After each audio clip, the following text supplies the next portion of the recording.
उत्तर प्रदेश के दो दिग्गज नेता जब एक ही छत के नीचे आए एक संग, तो देश के सबसे बड़े सूबे की सियासत में आ गया भूकंप।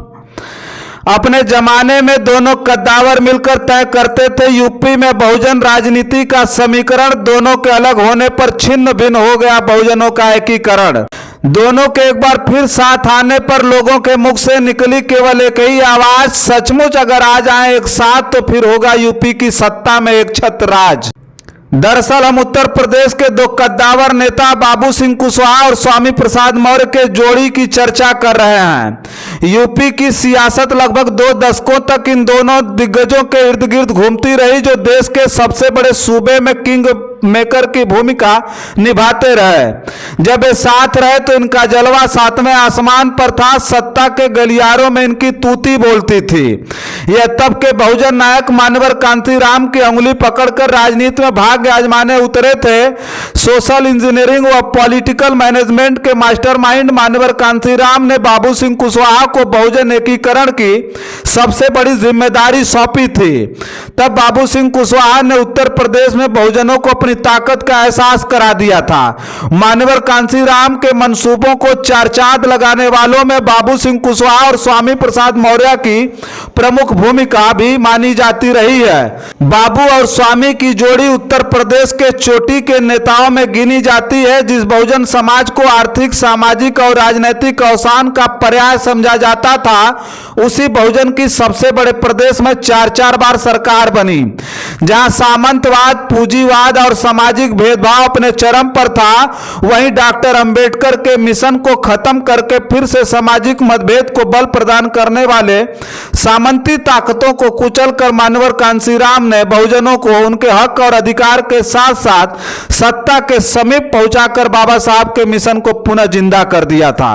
मान्यवर कांतीराम किसी भी व्यक्ति की परख करके ही उसे जिम्मेदारी सौंपते थे, क्योंकि उन्होंने बाबा साहब डॉक्टर अंबेडकर के त्याग और बलिदान की बदौलत खड़े उस बहुजन मूवमेंट को टूटकर बिखरते हुए बड़ी नजदीक से देखा और महसूस किया था, जिसे बचाने या फिर कहिए कि उसमें जान फूंकने का जिम्मा उठा लिया था। बाबू सिंह कुशवाहा यूपी के अंतिम छोर मध्य प्रदेश से सबसे पिछड़े इलाके बादा जनपद के रहने वाले हैं। बेहद कम उम्र में उनके शानदार व्यक्तित्व और कार्यकुशलता को देखकर प्रभावित मान्यवर कांतीराम ने उन्हें पहली बार अपने साथ राजधानी दिल्ली लेकर आए थे। उसके बाद देश के सबसे बड़े सूबे में संगठन की सबसे बड़ी जिम्मेदारी भी सौंप दी थी, जो बाद में चलकर कारगर भी साबित हुई। उसके बाद सूबे में बाबू और स्वामी की जोड़ी ने खूब जलवे बिखेरे थे। बदलते वक्त और हालात में सब कुछ बदल गया है।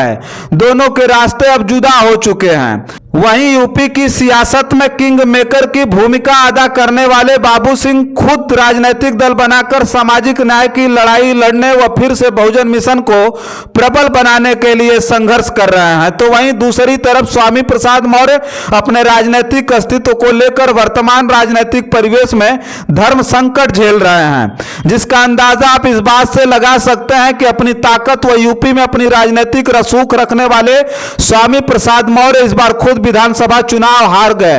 लाख कोशिशों के बावजूद अपने राजनीतिक उत्तराधिकारी अपने बेटे को विधानसभा तक नहीं पहुंचा पाए। अपने बयानों से चर्चा में रहने वाले स्वामी प्रसाद मौर्य की स्थिति ठीक उस प्रकार हो चुकी है जैसे तांबे के बर्तन में रखी हुई दही विष के समान हो जाती है। राजनीतिक वजूद को बचाने के लिए मौर्य ने दलों की अदला बदली कर अपनी राजनीतिक और सामाजिक प्रतिष्ठा को दांव पर लगा रखा है।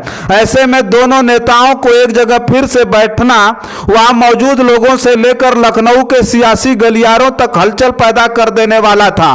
वह काफी अरसे के बाद ऐसा हुआ था कि दोनों नेता एक साथ एक ही छत के नीचे देखे गए थे, तो लोगों ने तरह तरह की चर्चाएं भी शुरू कर दी थी। हालांकि पूर्व मंत्री सपा के राष्ट्रीय महासचिव स्वामी प्रसाद मौर्य बाबू सिंह कुशवाहा जी के माता महादेवी जी के परिनिर्वाण के उपरांत श्रद्धांजलि सभा में उपस्थित हुए थे।